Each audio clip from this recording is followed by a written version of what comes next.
What's up, guys? Today I'm going to be showing you guys how to drywall or how to mud and tape drywall. And this is actually going to be for beginners just because I only have the mesh tape.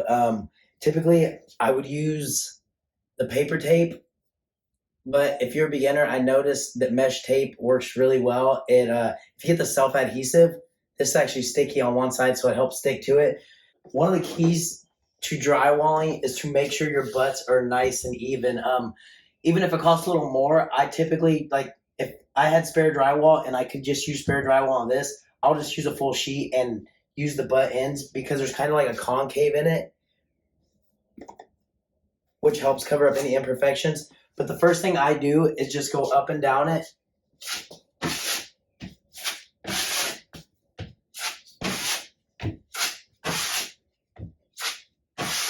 Cover up any cracks. And I just do it with a smaller mud knife.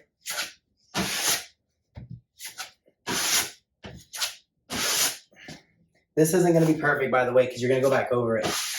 But anyways, I'm just going to do a small piece real quick, but just go over it. Cover up all your screw holes. If you butt your sheetrock together really close, it makes it a lot easier. Next, you're going to take your mesh tape. The trick to using mesh tape, you can use it on flat walls or corners. Actually, on corners, I always use it on corners.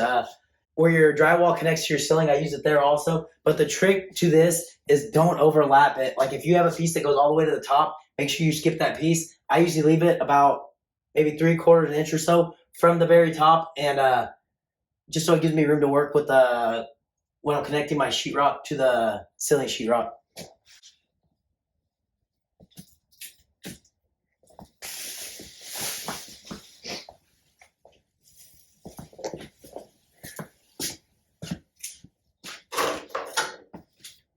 Okay, but I'm just going to do a small piece real quick, just show you what I'm talking about.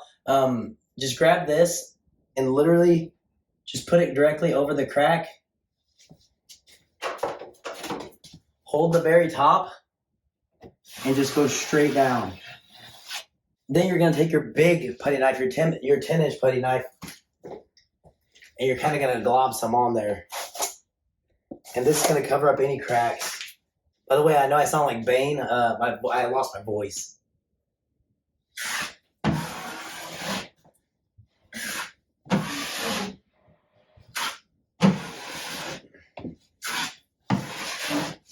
And you want to avoid putting too much mud because if not, you're going to be sanding a lot and then you're going to have a big mess.